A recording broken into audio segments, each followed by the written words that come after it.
Welcome to Raising Mommy, a podcast sanctuary where moms come to listen, share, learn, and grow. I am your host, Kimberly Tyson, vegan blogger for eatplantsforlife.com, wife and mom of two. Here in the studio, I am joined by board-certified psychiatrist Dr. Karla Viera and clinical psychologist Dr. Jeremy Salzman of Path Group of Atlanta. Path Group of Atlanta specializes in adult, child, and adolescent psychiatry and therapy. Thank you for returning to the show. Thank you for having us. No, thank you. Mm-hmm. Today's Real Chat topic is titled Understanding ADHD or Attention Deficit Hyperactivity Disorder. And this particular topic affects me personally because I am a parent of a child with ADHD. According to the CDC, in 2016, over 6 million children, that's 11%, aged 2 to 17 living in the U.S. were diagnosed with ADHD. Most are aged 12 to 17. It's about half, 3.3 million that are diagnosed. And that's a 43% increase from 2003. What is the medical definition of ADHD? Okay. So ADHD or attention deficit hyperactivity disorder, it's kind of a range of symptoms that are very important, that are persistent, right? So 6 months or more. And it can affect attention, it can affect behavior, and it can affect impulses. So depending, or how I say it, it's kind of, there is a range in between having inattention in one side, having impulsivity and hyperactivity on one side. Most people are somewhere in between.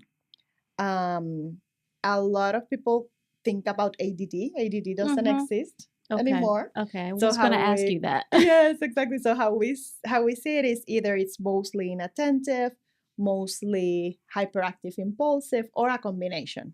Okay. And most people have the combination type.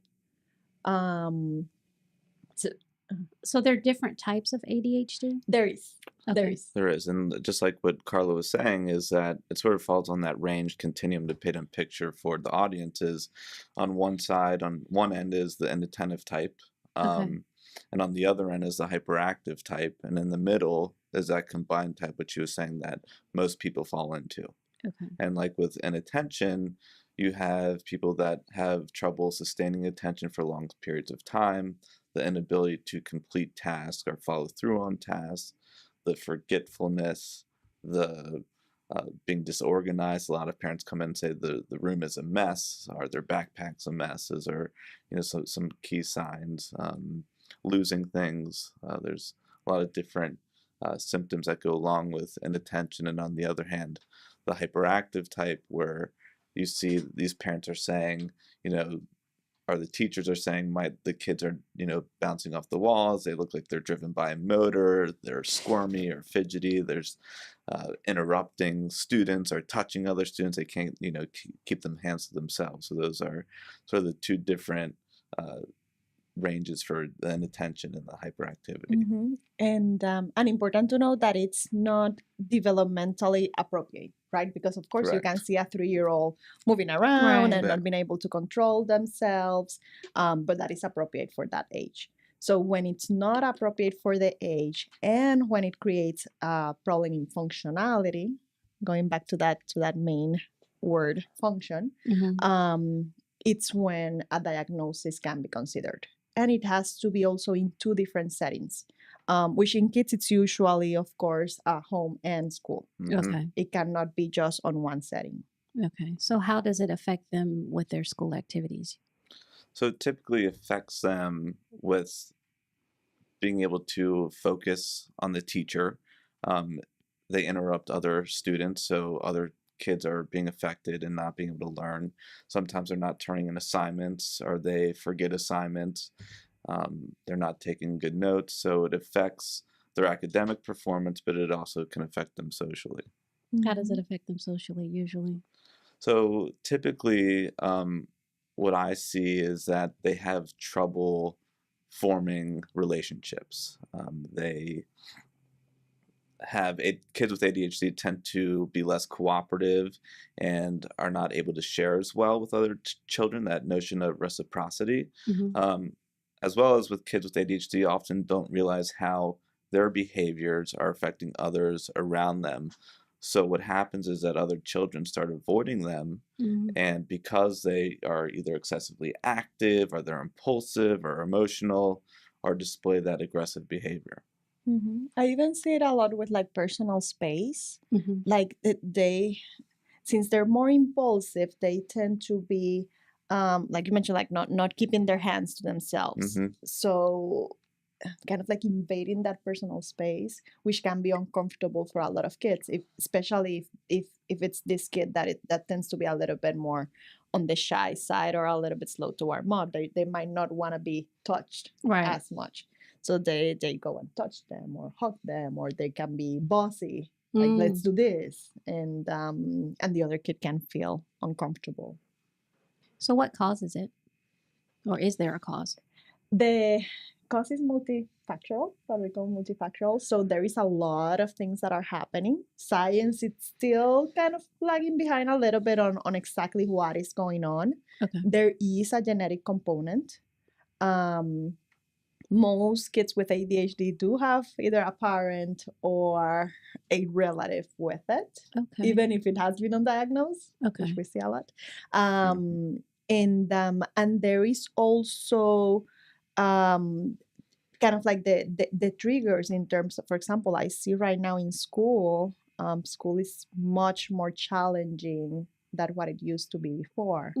So most kids have to kind of like fall in this little box, and which can lead then to more problems in terms of functionality. Right. So it's both. It's multifactorial.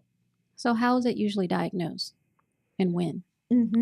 So I think there's a couple ways it's diagnosed, and I'll speak from the psychological perspective, and that is, I'm sure parents hear the word psychoeducational evaluations or neuropsych evaluations, and that is one way it's diagnosed. And these are evaluations where psychologists can pinpoint learning differences, and there's often an interview with the parents and also the child, and then there's also a lot of questionnaires that the parents fill out, the teachers fill out, and depending on the age of the child also completes some questionnaires. And then there's one-on-one testing with the child and the psychologist, and these tests often look like sort of schoolwork. You're answering questions, working with blocks, looking at pictures and things like that, and it's looking at IQ, academic achievement, and also executive functioning measures as well.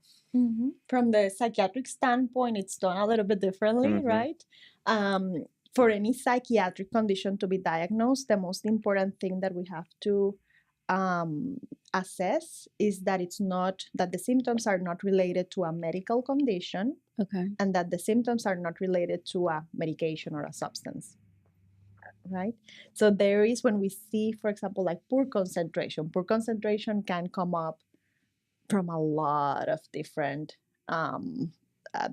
diagnoses, even if it's a problem with sleep, for example, or a problem with thyroid. Is there something, is there a genetic abnormality? Like, what is going on that it's affecting the cognition or the concentration in that point? So once we assess, okay, so it's not medical and it is not a medication induced, we take the parent's evaluation or the parent interview, and we take also the interview from the teachers, which is done through scales. And that's how we establish that it is like the two settings, right? And after that, we can see it a lot also in terms of what we call the mental status examination, which is the psychiatrist's physical examination. When you actually look at the person, is the person engaging with you? Are they getting distracted? Are they moving around? Something really funny is that in my office, that we have kind of like big windows, and there was a construction site and there was a crane. I always say, like, interestingly, like 95% of my patients with ADHD would always focus on the crane. So I would say, like, if they're focusing on the crane, there's something there going on. Wow. Yeah. And I would like to add, like with the psychoeducational evaluation, the psychologist also makes sure that they're physically healthy and Mm-hmm. Okay. it is not something that is a medical condition. So we do rule those things out before we say it's ADHD or something else. Yes, and we do tend to also refer, of course, for psychoeducational testing. As a psychiatrist, you cannot really say, okay, so this person has dyslexia or this person has a learning disorder that it's affecting the concentration. So I think the combination, that's why like psychology and psychiatry do complement each other pretty well. And it is because we can see it from different angles. And that combination can give you a more clear picture of what's going on. Okay. The Journal of American Academy and Child and Adolescent Psychiatry says that there are more boys diagnosed than girls. Do you find that true in your line of work? Yes, that is correct. There is in terms of ratio, it's a ratio of 2 to 1 in kids and a 1.6 to 1 in adults. Okay. Another interesting thing is that really the ones that we get, especially early on, tend to be more on the hyperactive side because those are the ones that are being disruptive in school, and then the teachers start complaining or getting worried. Okay. Right? So we do tend to see those more common. With girls, girls tend to be more in the inattentive side. So the teacher are really not noticing as much if they are daydreaming, if they are distracted and doing other things. So in middle school, like late elementary school, middle school, we tend to see more the girls with inattention because that's when the academics get pretty challenging. So they can't really compensate as much what it's intelligence versus what it's just an inability to pay attention. Does it lead to other disorders like depression and anxiety?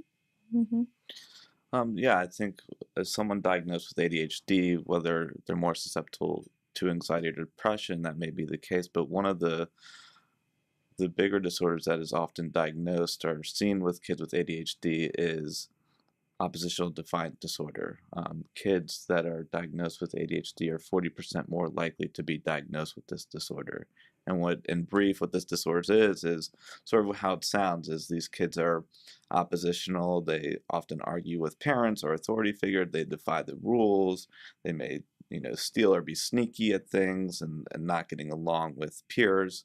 And so this is extremely common in kids that are diagnosed with ADHD. And then this could lead to another disorder called conduct disorder, and also children with ADHD, especially untreated, are more likely to self-medicate with substances such as alcohol or marijuana or nicotine, because nicotine is that stimulant that you can get from medications. It's like looking for that, what we call a dopamine hit. Looking for like the dopamine gives you that kind of like instant gratification.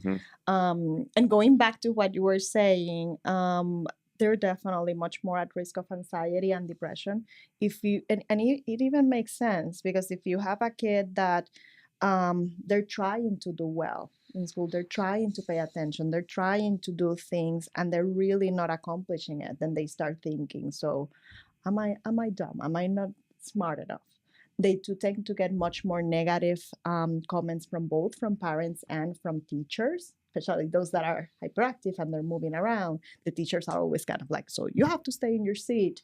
So they get a lot of more negative comments.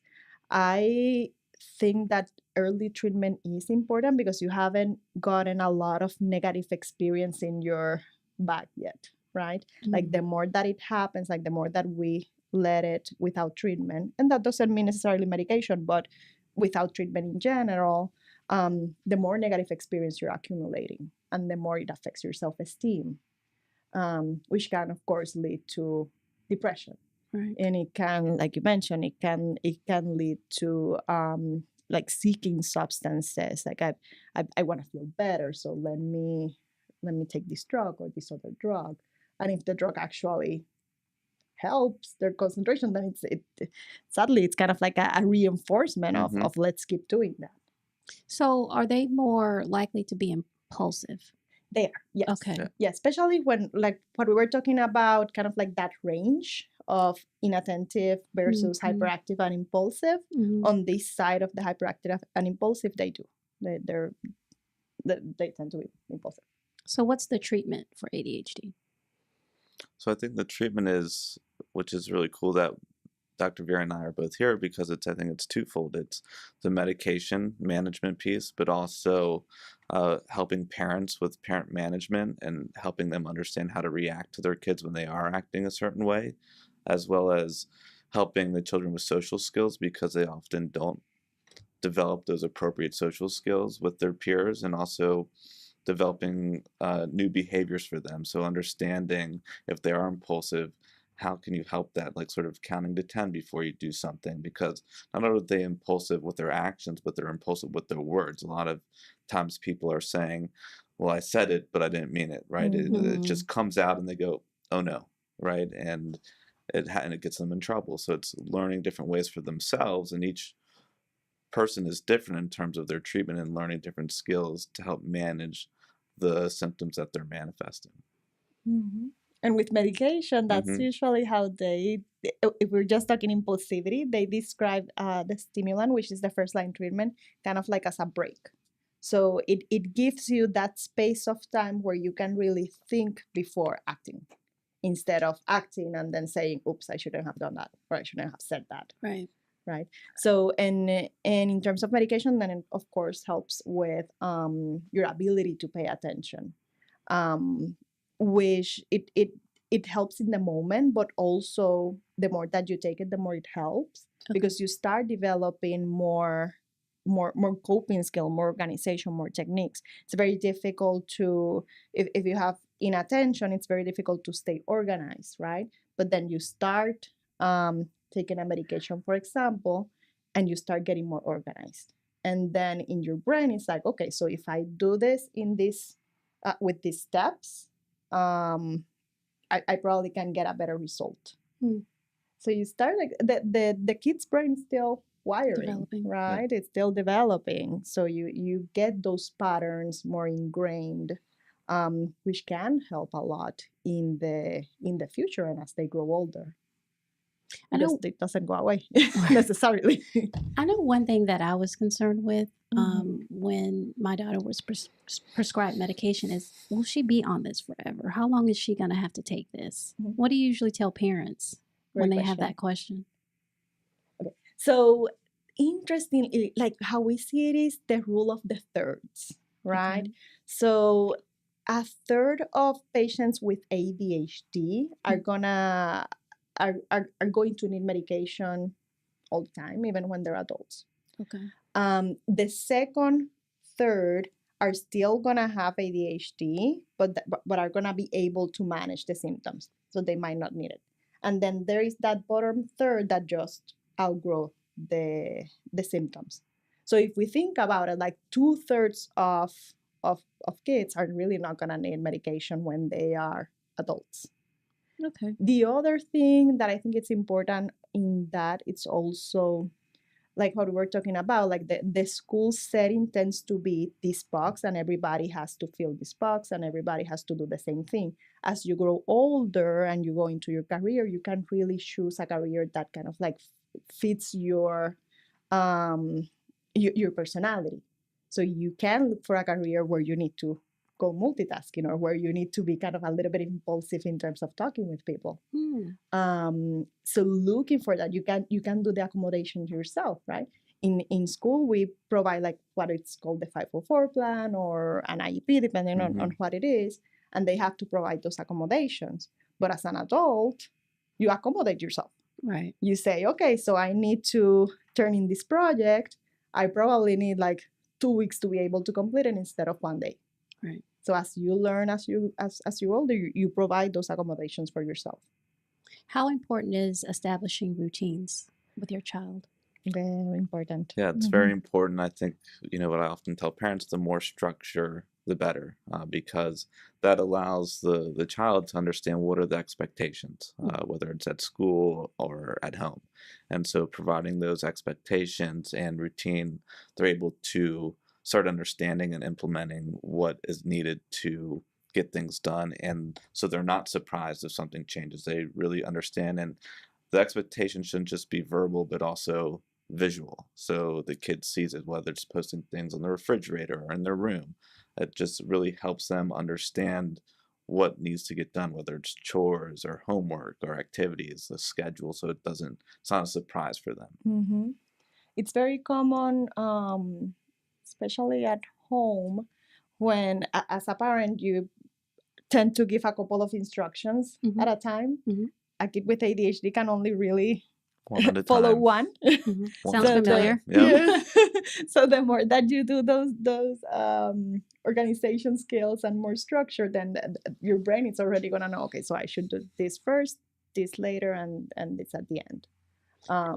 Yeah, and I So- think it's important too, so they don't feel overwhelmed and they feel like they've Exactly. accomplished something. Yes. You give them just a few tasks, let Mhm. them do those tasks, revisit, see how they do, and it kind of builds them up instead of making them feel like, oh, I'm hopeless, I'm not doing it right. So Uh-huh. I can see that being important to do, limiting the tasks. Mhm. And repeating after, like if you give them a set of instructions, asking them, so what did I just say? Having them repeat what you Uh-huh. said to make sure. And Yeah. yeah, well, often if you can Mhm. sort of assume if they're not looking at you, they're not listening. Right. Right, even though they say they are, you've got to make sure they have their eye contact. That and- works with husbands too. Uh-huh. True. Absolutely. So, what role does screen time play with ADHD? Because I know that I've heard that the more Uh-huh. screen time they have, it's not so great for kids. Well, it's not for great for kids in general, but does it affect the kids with ADHD more to Mhm. have a lot of screen time? Recent studies have said yes. It doesn't cause it. It definitely Okay. doesn't cause ADHD, but it can affect kids in especially video games now that it is so um, sought by kids. They're very inclined to video games because there's a lot of stimuli going on, and that's what their brain is looking for, right? So they say that it can increase some of the symptoms. I'm thinking also what happens is that the more that you're on the screen, like the more likely you're not doing other things. So if you have this homework or you have to study for this test, Mhm. but then you are hyper focusing or focusing on just one thing, of course you're not gonna complete that in time. So it's a twofold. Mhm. We don't say that we have to not use screen time at all, but at least having that set time and that understanding of you can be playing video games, for example, half an hour a day Okay. or something. But it's helping them learn time management, and you've got to be their what I call their frontal lobe. That's where Yes. the ADHD is the time management, the planning, the organization, and sort of what Dr. Viera was saying is when you're playing video games, it's releasing the same chemicals as a drug, the dopamine, right? It's Mhm. that dopamine release, so they get really into it. And that key term I love that Dr. Viera said was that hyper-focused. They get into it. Mm-hmm. Kids with ADHD tend to get hyper-focused into things that they're really interested in and Yes. sort Mhm. of block out the world. Mhm. So when you take that video game away, I often hear parents, they get really frustrated, they get mad, and so they just give it back to them. So they sort of calm them down. So it's like really teaching parents too, going back to the treatment, how to manage their child's reactions when they do throw a temper tantrum or get frustrated with them. Uh-huh. And adding to that, something you said very important is that some people do have that hyper focus. So I hear a lot from parents say, "Oh, I don't think they have ADHD Mhm. because when they're doing something that they want, they can keep doing it for a long period of time." When we see ADHD as more as a problem regulating attention Mhm. versus lack attention, we can understand it a little bit better. So Right. it's sometimes like their brain really doesn't know what to concentrate on or what to pay attention to. But that hyper focusing it can even be a benefit to ADHD. Right. Right. Because when Especially they really like something, like they go all out and they really can perform well in I've that seen specific that. task. You mentioned the frontal lobe. Yeah. So is Okay. that something that's developing over It time? is. So the frontal lobe is sort of how it sounds. It's in the front of our brain. It's like sort of the newest addition, though it's been there for thousands of years, of our brain, and it doesn't formally or develop. Man, I've lost my train of thought. It doesn't form all the way until they're 25. So it is Oh, wow. always developing. And I often say to parents that children that are diagnosed with ADHD are often 2 or 3 years behind their chronological age developmentally. So if a child is 11, they're really 9 years old developmentally. Because often parents are coming in and saying, my child is immature, they're not, doing what they're supposed to be doing at 11. And that's because of that deficit in the frontal lobe or the executive functioning aspect. Yes, and which is also the part that manages consequences. Yes. Like really understanding that what you do has consequences. They say, if we look at car insurances, after 25, it actually lowers and it's because they understand that before that, you're really not thinking well. Right, right. You are more impulsive, so you are more at risk of getting in an accident. Do you give any merit to the theory that essential oils can help manage the symptoms? So I was actually looking into it. We at first didn't exactly know, and when we started looking, we did find some research that says that it can. There are some, I think it was like lavender, Peppermint. and peppermint. Yes, that can definitely kind of calm yourself. And there are some peppermint help with attention. So there is some merit to it. I think also in terms of just organization can help, because if you think about it, kind of like a placebo effect a little bit. Like if you're studying and you have this scent in specific when you're studying, then every time you study and you like smell that scent, then your brain is gonna say, okay, so it's time probably to study. So it kind of builds up. And there's also so much of a connection in between memory and scent, which anybody can relate to. Like when you smell a perfume, for example, or something that reminds you of a memory. So there is that connection of memory and scent that can be helpful. So I've been told by several adults, and you let me know if you agree with this. They said that the sooner the child comes to terms with the ADHD, the easier it gets for them. So, for instance, my child, she was in denial for a long time, so we had trouble getting her to realize that there's nothing wrong with you, but you learn differently, and there's nothing wrong with that. And I find that as she gets older, she's admitting to having some challenges and that it gets easier for her. So you find that to be the case? Yes. Something to kind of understand is that they were born with it, right? So for them, it's just this is how my brain works. There's nothing wrong with how my brain works, which it is true. There is nothing wrong. But when we go back to functionality, are you having trouble in school? Are you having trouble at home? Are you having trouble with your friendships? And if that's the case, then how can we help you get to that point where you are doing what you want to do? Right? So it does take time. It does take time to understand. And for any psychiatric condition, like once you understand yourself and you kind of like make friends with it, you can see a lot of positive benefits. Like I mentioned before, kids and adults with ADHD, they can be great at multitasking. They can be friendly. They are spontaneous, so they're fun to be around. There was a study done with cooking, which was very interesting.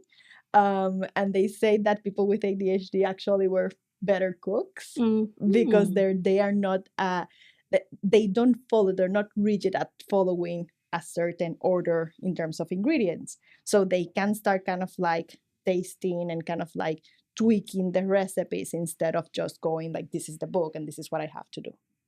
So they were a little bit more spontaneous, so they tend to develop like a better dish than if you just follow that rule. You just described my daughter. Yeah. She likes to bake. I'm not a baker. I like to cook, but I'm not a baker. But she hyper focuses on baking. And she'll take a recipe, follow the steps, but then add her own little thing to it. And people love her cakes. So you just described her to a T. I've read recently that parents of children with ADHD are 3 times more likely to separate or divorce than parents of children without ADHD. Do you find that accurate? It can be, because it is tough. It is tough, and especially when you have different parenting techniques than your partner, or different understanding even of what ADHD is. It can be a struggle. Some people, and I think as we've developed more generationally, like now there's a lot more understanding of what ADHD is, but there's a lot of people that still feel like that's a made up diagnosis, sadly. So when that happens, they can be pretty tough on the kid. And if there's this other parent that understands it more and try to defend them, then it's that point of contention. And it is hard. I can relate to that. My husband and I, before my daughter was diagnosed, we butt heads a lot. He thought I was too lenient. He thought she was being defiant. I thought he was being too hard on her. But then we started to notice a pattern with her. Her teachers, starting in kindergarten, started to say the same things. They said that she would zone out, that she had trouble transitioning, that she would give them blank stares. So we started to see a pattern. And then as she got older, her school tested her. And after she was diagnosed and we got her treatment, we had clarity on what the problem was. We developed a strategy together. And it wasn't so much him being so hard on her or me being too lenient. We know now that there was an underlying issue. So I feel like once she got diagnosed, it actually helped for us to get on the same page. Exactly. So. I think that's the biggest thing, is parents being on the same page. And it's sort of what you said with the other question about the child accepting the disorder. It's also the parent accepting it and really understanding what ADHD is, because like you were mentioning with the divorce rates, it's having a child with ADHD is stressful. It's exhausting, and it can be really frustrating. So it's important to self-care and to continue to have that relationship with your significant other, because if you're not on the same team, there's going to be a lot of arguments, there's going to be a lot of stress. And so it's to remember and to accept that, yeah, my child has ADHD, and then what do I need to do with that? And there's a few things that I can give right now, what parents can do. And it's, there are the 14 principles that Russell Barkley gives in his book on ADHD that I'll mention a little bit later. But one is to always provide immediate feedback and consequences. You've got to be immediate with things and doing it often. And the more you can do it, the more that the child sort of internalizes what's going on, whether it's positive consequences or negative consequences. Consequences are not always negative. Those positive rewards are what kids with ADHD really need. And they need really large incentives because they like that novelty. So that's really important.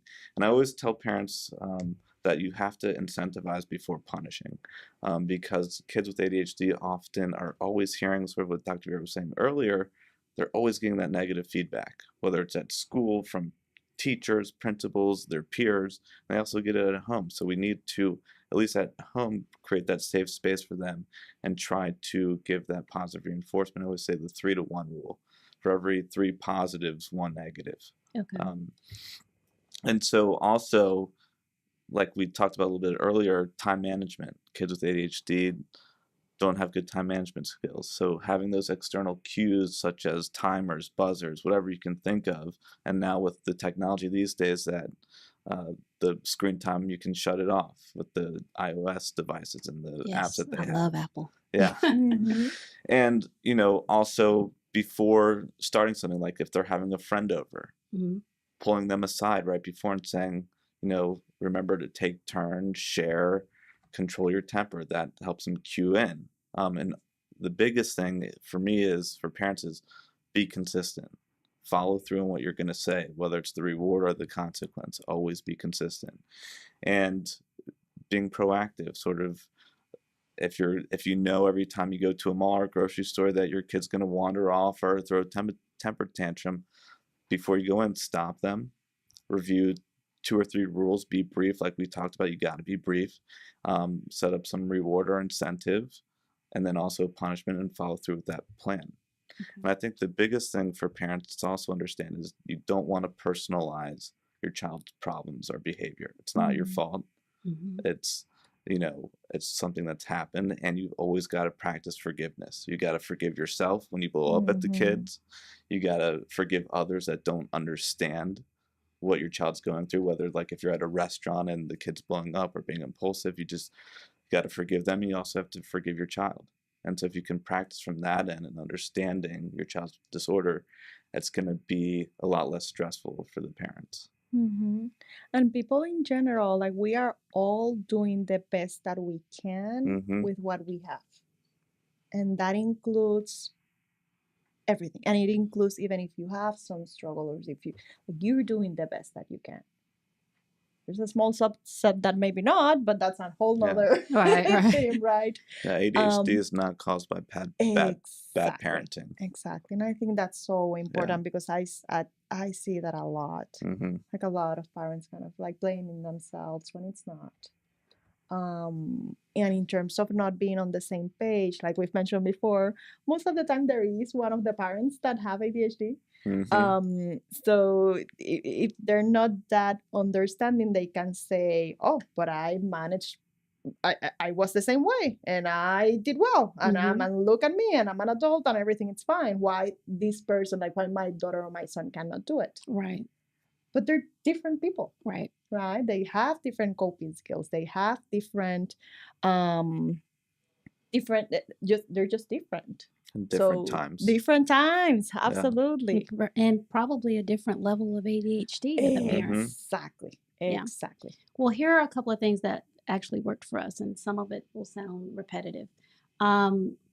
With my daughter, we wanted to make sure that she knew that there wasn't anything wrong with her, that she wasn't stupid, because that was the first thing she said. What's wrong with me? I'm stupid. And we told her, you know, we as parents and teachers have to adjust our way of communicating with you, the way we give tasks to you, because you are receiving it and processing it differently doesn't mean there's something wrong with you. We have to learn to adjust to you. I tell her that quite a bit. We decided to find something that she's passionate about, the baking. I think allowing her to do that and cultivate that has given her a lot of self-esteem, a boost in self-esteem. We do establish and keep her routine, which I think works for every child, not just those with ADHD. We have established a system for keeping up with her tasks. She does checklists. We have big calendars. We are big users of highlighters. She has a bunch of highlighters in her book bag to organize all of her tasks and keep up with all of the things in her agenda at school. So that's helped out a lot. And we do try to give her a minimum amount of tasks. We don't try to overload her.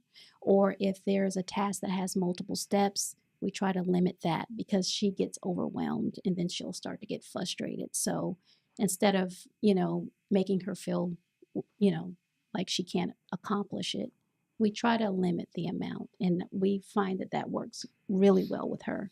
And we do try to make eye contact. When she stares, I try to find her eyes. I move from side to side because she'll do that. And we do ask her to repeat what we say. And we try to do that with both of our kids. I don't like to single her out. So we do that with both of our kids because kids tend to get distracted even with or without ADHD. So do they typically, you talked about this before, you said that 2/3 typically grow out of it, or they don't need medication? That they don't need medication. Okay. As and adults. And a third will continue to use it, Mm-hmm. as an adult. Exactly. Okay. Does Path Group of Atlanta offer testing for ADHD? There is one person there that does, but they're not part of Path Group. They're renting there. We tend to refer out to the community, to a couple of people that we really like for testing. And like you mentioned, schools offer testing. I think that's really important to note because it is free.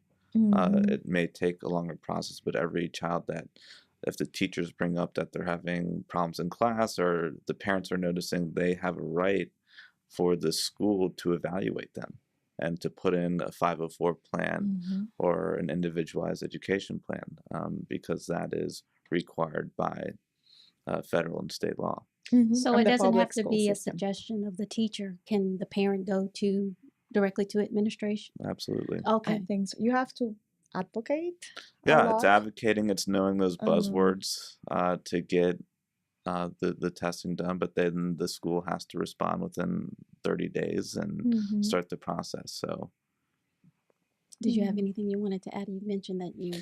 yeah, there's just some resources that I always like to give out, especially we talked about social media today. Going to commonsensemedia.org gives parents and educators the tools and reviews for different apps, movies, and TV shows. It also provides research and guides on how to set up parental controls. There's also for ADHD, chad.org, so that's CHADD.org.